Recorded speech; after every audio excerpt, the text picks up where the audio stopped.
Had a fight last night with my cat, as you can see, scratch on the nose. Okay, how can you run a sub 40 minute 10K? And this is applicable depending on what you're trying to do with a 10K. These things all need to be in place in order for you to run your fastest possible 10K. First of all, you got to get fit. And by fit, what is fit? What do I mean by fit? By fit, I mean that you've got to get used to the key areas of the training program, which are going to be the long run, they're going to be the interval sessions, and then they're going to be the speed work. So you've got to get used to doing some forms of those. So you're going to gradually move your long run up so you can do more than the distance of 10K. And you can do that and you can be on your feet for much more than 40 minutes. So like 50 minutes, an hour and 15 minutes. Round about that level is perfect because it means that you're running long, you're able to be on your feet for longer than the distance that you're going to race at, that you're going to try to beat your time at, and you're getting ready for the training program. So once you start to attack that training program, you know you can do the distance, so that's no shock. It's all about specifically getting that right and being at the right effort level when you're doing the long run. Second thing is the interval sessions. If you start a program without getting fit first, those interval sessions and that speed work also, they're going to be a shock to the body. And when you do too much speed, too much sprinting, too much kind of anything kind of faster than your race pace, that's when you're going to get injured. And then combined with the total volume, it's another risk. So too much volume, too much speed work, or too much hill work is often gonna lead you into problems, whether that's illness or injury or little niggles that will turn into a back step in your training program. You don't want that. So that leads me onto like the key factors. You need to build that aerobic base. So you want that endurance run, that long run at the weekends that's gonna build your engine. So essentially you wanna build that engine, you wanna build the surface area of the alveoli. I think I'm pronouncing that right, but the mitochondria in the lungs, you want to build the surface area so that you have the biggest engine possible, so that once you start to add specific workouts at specific paces, at specific efforts, then the engine that you have is big enough to cope with that kind of stuff. So you need to gradually, so I would start with a long run, specifically at the distance that you're trying to run, so at 30, 40 minutes. It depends what you've been doing so far. So if your longest run so far has been 40 or 50 minutes, chances are if you're aiming for a 40-minute 10K, you're already at a decent level. So you're already able to run for an hour. So I'd start around about an hour. Start at an hour and start really slow. Make sure that your heart rate is low. You're in zone 1, zone 2. You probably know what those are because you're at that level where you're running a sub 40-minute 10K. But if you don't know what that is, like zone 1, you can easily talk, you can easily get out full paragraphs to your training partner or whoever you're training with. It's very, very comfortable for you. It's all about recovering. It's about recovering optimally, ready to hit those key sessions during the week, which is just going to be one session midweek, one session at the weekend that are your key sessions that are going to help you move forward towards your goal of a sub 40-minute 10K. Zone 2, a little bit quicker than that. For me, it's just under 150 beats per minute, but over 130 beats per minute. And what that is I can get a sentence out quite comfortably, and I can be in that for up to 3 hours. So if my body's well trained, and if you're well trained, that zone 2, you can be in for up to 3 hours. Now, chances are, if you're going for a 10K, maybe you've done a marathon before, maybe you've done a half marathon, maybe you've done longer than that, or maybe this is your step up from the 5K or the 1500 meters, and you want to do well at that. So we need to cover both areas.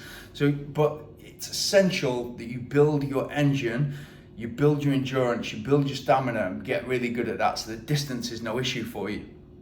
Second thing is the intervals. So you want to break that interval session down. So I always have it on a Wednesday so that I've got my long run on the Sunday, interval session on the Wednesday, so that I've got a good gap in between for my body to fully recover, because I'm going to go hard on Wednesday.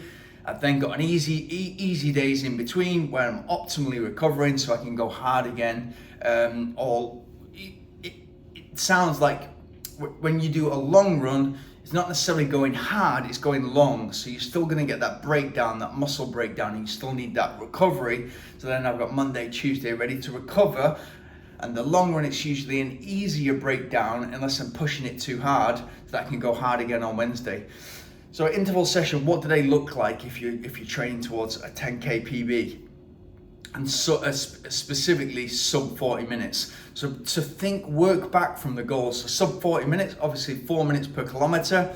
It's 4 minutes, that's 240 seconds.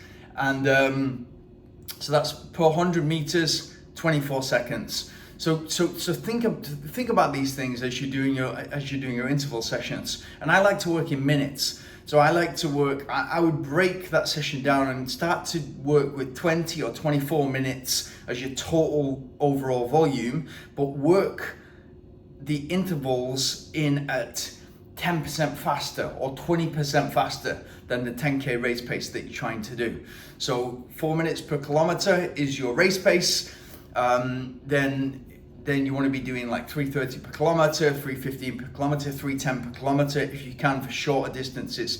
And I'd start with something, if you're brand new to this, if you haven't done it, I'd start with something like 10 times 400 meters and just be all about pacing it. So go in there really, really well warmed up.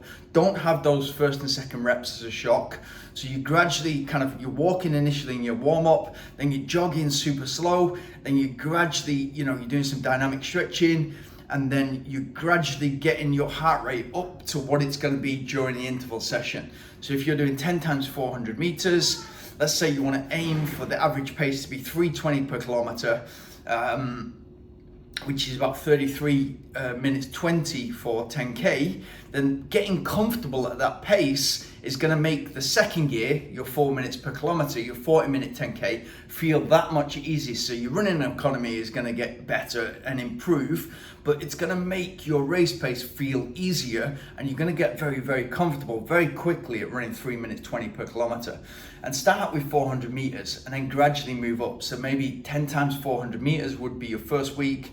Maybe the next week would be, okay, I'm going to do 8 times 600 meters, or 8 times 600 meters and then 2 times 400 meters, something like that. And then the week after that might be, okay, I'm going to do 6 times 800 meters and then 2 times 400 meters. So you're gradually moving up, and give yourself, so you've got full quality on those interval reps. Give yourself 60-second rest in between, and rest completely standing still, but breathing, drinking water if you need to, hydrate, sports drink if you need to, and giving yourself full break to see what your heart rate comes down to after those reps. And then, gradually you will see over the weeks that you're naturally getting faster. But it's all about, in those interval sessions,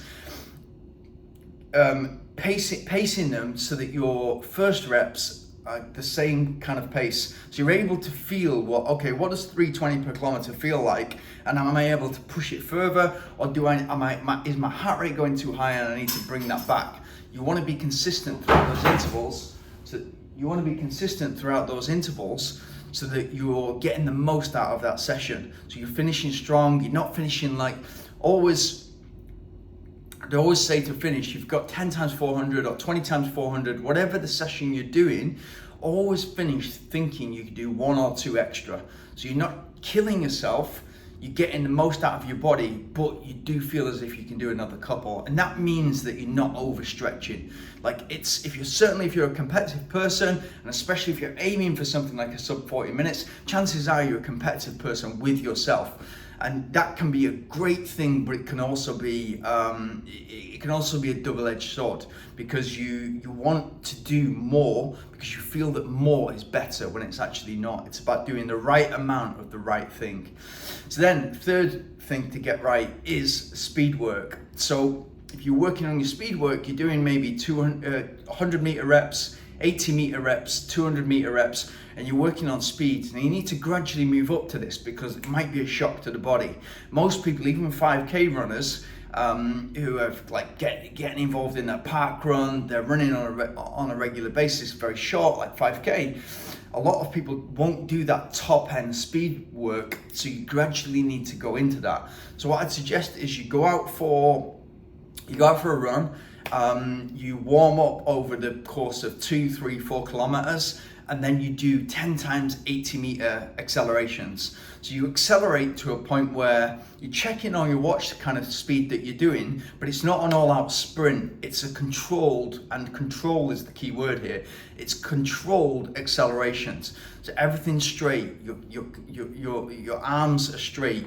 Your hips, your knee, your ankle and your toes are all straight. You're controlled in the running. You have form, and your push off is from the glutes ideally. You're using the big muscles to propel yourself forward. And this is another key here. You're using, when you're running faster and when you're doing that speed work and the interval running, it's much easier for you to engage the big muscles like the glutes to propel yourself forward. So when you go for that sub 40 minute 10K or whatever your goal is, you're going to be using those muscles, those big power muscles that propel you forward. So it's going to have a great like positive feedback loop because you're using the right muscles, and therefore the learning curve, the improvement curve will be like that as opposed to kind of like gradual.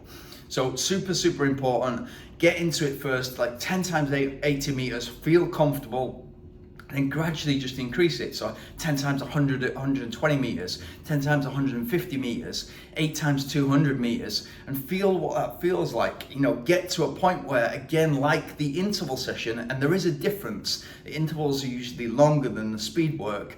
Get to a point where you feel like, okay, I can pace this. And it is much more difficult to pace. If you're running 20 times 100 meter, for instance, it's much more difficult to pace those than it is for you to feel, right, okay, I'm running for 320 per kilometer for the next 5 minutes. You'll feel that it's, so all in all, you've got your long run, which is looking after your endurance and your stamina. You've got your intervals, which is looking after your lactate threshold and getting you to the point where your speed endurance is solid so that you're going to be ready for that 40-minute 10K or that PB in the 10K. Then you've got your speed work, which is going to have positive feedback back into the intervals. The intervals will start to get faster over time. Be patient, but be consistent. That will start to get you faster, and your biomechanics will be better. Your running economy will be better. Basically, your energy will be used in the right way to move over the ground.